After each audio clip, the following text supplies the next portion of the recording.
Let's talk today about how to make better decisions. Today, we're gonna be breaking down a high kill win that I had and really focusing on under a microscope. Why do I make the decisions that I do? Why do I push a certain team? Why do I make a specific decision when I'm in a certain gunfight? And most importantly, how quickly I make decisions. Now, before we kick it off here, if you are subscribed already, as always, I cannot thank you enough for your continued support. You are the reason that I'm actually able to do this. And if you're not subscribed already, but are looking to get better Rebirth, just consider subscribing down below. I'm a 4KD player and I do videos every single day just trying to help you improve. Now, in terms of the first decision that you have to make, early game is very simple. Right here, notice that my teammates are all spread out. I was playing with randoms. It's the unfortunate side of playing with randoms a little bit. But if you are playing with a squad, early game is very simple. Land in the same spot every game and land together. I don't care if it's Stronghold, Prison, Control, Nova 6, Decon. I don't care. Land in the same spot every game. Find a gun you're comfortable with. Win your early game. Get your loadout down. That's early game for you in a nutshell. And then you can really start pushing. Now, right here, I catch this guy. And because of the super UAV, because of the minimap, I'm just going to wait for him. I know that he's going to push back into me. It's a pretty obvious push for him to come back. So we're going to easily be able to pick up that kill right there. So 2 kills so far, 8 other teams. By the way, this lobby is going to get absolutely torched. We're on really good pace. This lobby is going to get smoked. Now, in terms of your early game, right, I feel very comfortable with the Nikita and the MP40. So I'm actually going to play this a little bit more aggressive, especially since I'm playing with randoms who aren't around me and they just keep dying. So we're just going to go ahead and play this a little bit more aggressive, which kind of leads me to the next point, which is my whole mindset. Pause. Let's wait. I'll circle back to that. I promise you. As we challenge up here, watch the trigger patience. Now, I could 100% shoot him right here, but what if he has full plates? If he has full plates, he's easily going to be able to get behind cover. So I'm going to go ahead and wait a little bit. I wait for him to push out in the open. He ends up not having plates. Not my problem. I'm easily able to get that down and get that thirst. Now, notice this one right here. I want you to pay attention to this dot over to the left. Watch the pace that he's moving at. Clearly flying in. Nobody can run that fast, so he's clearly flying in. That's just one thing to pay attention to.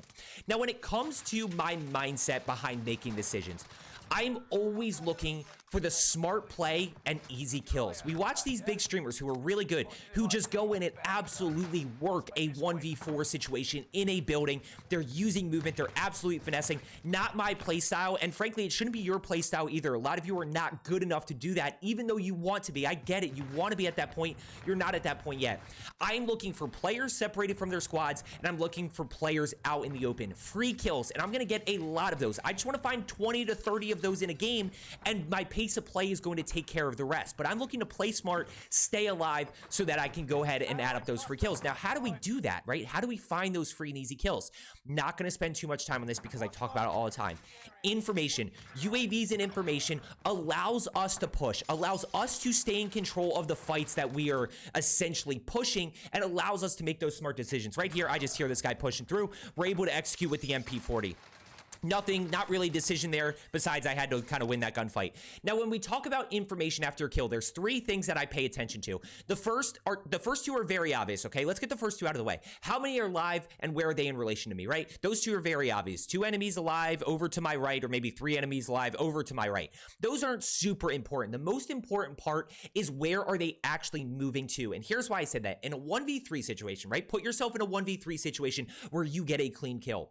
If you have one enemy that is pushing you and one enemy is pushing away from you, you can immediately challenge that next enemy that's pushing towards you. But if you are in a 1v3 situation, you get a clean kill, and all of a sudden both enemies are pushing directly towards you, then you've got to reposition and play a little bit quicker. You have to find a different angle because you're going to get 2 stacks. So that's why where they are moving to is the most important thing. Right here, notice that this guy kind of jumps from this building, right?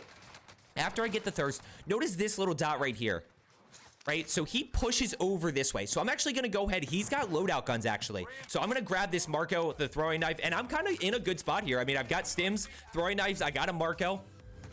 We got people subscribing right here as I'm doing the video. Those people are looking to get better Rebirth. Let's go. I'm going to go ahead and clear in here. Now, I know he's in here, right? So this is the information that I'm acting on, is that there is at least one in here, and I'm just clearing, right? I don't hear him. Now I hear him to the left, so I'm going to go ahead and push around, and then we're just able to execute right here. right? We're able to hit shots. We get the down. Now let's go buy Loadout. That's next move, is to go buy Loadout, and we're finally able to get going. Now notice my anatomy of a 20 bomb here. 6 kills in the first circle. I'm on pace for 20 right here. Still need another 6 in the second. The problem is the lobby is actually going to die. So we get Loadout up. Now this is kind of the first time that we have to make a decision. Everything else is a little bit early game. Everything else is just kind of acting on what I have. Let's pop this UAV. Now right here we get the UAV, or actually we had one up already. So we're gonna hold our UAV.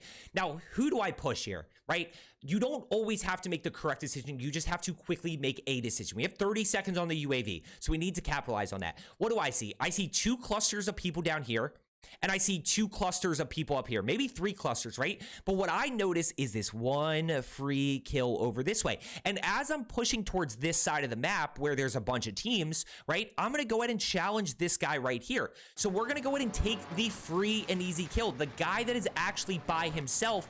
And all you have to do is execute, right? At this point, the execution's on you, but execution is easy to improve. Practice your aim, practice your movement. That video is always down in the description below. But at the end of the day, that's on you to keep improving at execution. This is all gameplay strategy. So we pop UAV, we're able to get the down. UAV gives us information that there's actually another one flying in here in a second as I get the thirst. Right, so where are they moving to? There's the second one. Now, notice that one more is actually behind on my level, and he's pushing a little bit away. Now, he's above me, so I don't know exactly where he is, but I still have to clear this 3rd floor. As I push in, he's on my level, and we're able to get the down and thirst. So that's where I start talking about the fact that he's by himself here means I can go challenge this guy. I've taken no damage. I've got 64 rounds in the Marco. Like, I'm really good to challenge. I just have to anticipate and execute, which is exactly what we do. Do I take more damage than I'd like to? Absolutely. We can definitely take a look at that negative right there, but I still win that gunfight, and I'm not in any harm as of this moment. So a lot of the information that we have, right? We have information. Okay, the only possible place I could push right here is towards Chem. There's 2 teams up this way. I could push all the way back to the other side of the map. That's going to take forever. That's really going to slow down my pace of play, and I'm not going to be able to get to that 20 kill mark. So we need 3 more kills in this circle to be on 20 pace. Now we're able to get the down right here. I was using the AS-44 this game. Downside of the AS-44 is because of the mag size and the fire rate, it's very difficult to get multiple down and thirst. So I kind of get stuck in a little bit of a weird spot here because those guys are behind Loadout. I'm going to go ahead and try to push up. Now, I don't just push here because I'm so basically out in the open. So keep in mind, they have to revive. Right? So reviving takes time. Time gives me an opportunity to reposition here. That's very obvious, right? But keep in mind, that guy's going to be a bullet if I go ahead and push around. Now we're able to get this guy. We get the down. We get the thirst. Now notice that there's a lot going on. Okay, let's talk about decisions right here. I've got 3 guys up above. I've got 3 guys up above over in decon. Now, when you get this information, you cannot forget this, right? Because as soon as you get some kills, you have to make another decision about where to go. So you got to remember that these people are up here so that you can then go challenge them next. But I noticed the 2 on my level, and keep in mind, one of those guys was down. So I'm going to go ahead and push over this way. I'm going to once again take the easy situation, take the easy kills. I'm going to anticipate around the corner. There's the guy that was a bullet. That's the guy that just revived. And there's the second player right there. Because I get that first kill clean, I can immediately challenge enemy number 2. And that's a pretty easy gunfight right there. Now, what do I notice? We got UAV up. So now take a look at the minimap. I've got 1 above right here. I've got people over this way, but I've got 1 on my level. So as soon as I'm replated, I'm going to immediately challenge this guy. I'm going to immediately challenge, and I get caught in a little bit of a weird spot. Because I anticipate, I catch him over behind me. We're able to hit shots right there. The Marco is, I think this was pre-Marco nerf, to be honest with you, just to be totally truthful. So we get this information, right? No harm from that team, but I'm going to immediately start moving over this direction. Now, by the way, one thing that I will tell you that I missed right here is notice that when this UAV pops, I've kind of got a few options. All 3 of these players are very separated. So all 3 of these players are easy kills, in my opinion, because of my anticipation and my execution. You still have to execute on those things. But I could have easily gone and pushed left. This is where I say there's not always a correct decision. You just have to make a quick decision and then go act on it. I mean, yes, the incorrect decision would be if there's like a 4 stack in this tunnel and you go push that instead of this guy. Sure, that's an incorrect decision. But in this moment right here, because they are all so separated, there's really not a correct person to push. So I'm going to go ahead and challenge this way. Try to see what I can find. We don't have UAV up, so that's unfortunate. I have enough money, but no buy station. And we're going to keep challenging here, trying to see what I can find. No buy station. Now we see one flying in over this way, right? So now I catch one right in front of me. He's trying to look at the guy that was just flying in, and I don't know where these other teammates are, so I'm just going to act on this. Now, I do have to keep in mind that there are other teammates around, so I'm going to go ahead and push into cover and notice that I catch one on my level, and this is how quick I make a decision. I'm just going to let this play. I'm not even going to pause it. Watch how quick I realize that this guy's on my level and then react. Boom. And then we just use movement. And look, movement's part of the execution. Last one's all the way over in decon. Not a problem. We've got 15 kills. We've got 5 other teams. And all of a sudden, you really see, I haven't done anything special this game, right? I haven't been fancy. I haven't had any crazy clips. This is just using the information that I have to get clean kills because I anticipate, I execute, and then from there, I keep using the information at my disposal, the resurgence dynamic or the rebirth dynamic of getting those kills. So now we're going to go ahead and push over this way. We're going to buy UAV. One place I continue to say that a lot of you, okay, let's talk about this decision. This is where a lot of you need to pay attention to your cash flow better. So let's talk about this decision right here in this situation. Now, as I turn the corner, there's 2 guys, one of which has a rocket, right? So no part of this is smart to re-challenge. Now, what I will say is that, yes, as soon as I pull back, I'm going to stim for the speed boost. I don't need the health boost. As soon as I pull back, I am thinking about how I can re-engage this gunfight. This isn't a situation where I'm now running away and scared to push them. This is a situation now where I have to be smart about how I'm approaching this to try to get a clean down and thirst, to try to put myself in a position where I'm not in harm's way. So let's go ahead and see what we can find. Now, what do you notice? Sure enough, as always, this is a play that a lot of you make. You guys just follow. You don't outthink people. You simply just follow. And not only do you just follow, you don't anticipate. I'm able to hit all high damage areas right there with the Marco. We're able to take a plate and a half of damage. Notice where the other teams are. So both up above me, and I'm getting shot in my back. So once again, we're going to use a stim for the speed boost. We're going to go ahead and drop down right here. And now we're going to plate up. But I'm still thinking about those other teams around me. I know there's people here, so I'm like excited. This is awesome for me because I know there's people here. I just have to anticipate clear areas and be ready.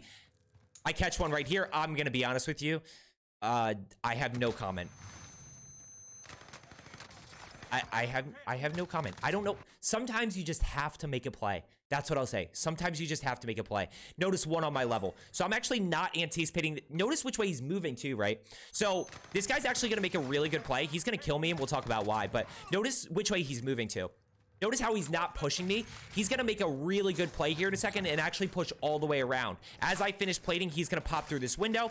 I actually think I do win this gunfight, but I drop shot. So I really want to highlight, I get this question all the time. Joe, what about drop shotting? What about drop shotting? This right here is the danger of drop shotting. Watch how, because he's a good player, he makes the adjustment to hit headshots, at which point he gets a faster TTK. He's able to win that, right? So there's the adjustment to the head. He mixes in 1 or 2 headshots, which really increases your time to kill. Now, right here, what's our decision to be made? I gotta go land Loadout, right? I've got to go get Loadout guns. Thankfully, we still have it up, and when you have Loadout, this is why it's important to have a Loadout up. By the way, this game's about to end. This game's about to end in, like, second circle. This game, we just flew through. This lobby just absolutely did not stay healthy at all. Which, when we talk about 20 and 30 bombs, this is where I address the fact that sometimes you just need a lobby to stay healthy, and we didn't really have that. We didn't wipe a lot. I didn't wipe a lot of teams. I don't know if my teammates did or not, but it was kind of dead to begin with. Now, right here, we're able to get that down and thirst. You know, that guy's low health. Once again, as I always say, you guys love this catchphrase, right? Not my problem. I just take the free kill. So we're going to go ahead and push right here, and I want you to notice where this enemy is pushing. This is where I talk about anticipating and outsmarting your opponents. So watch this dot right here.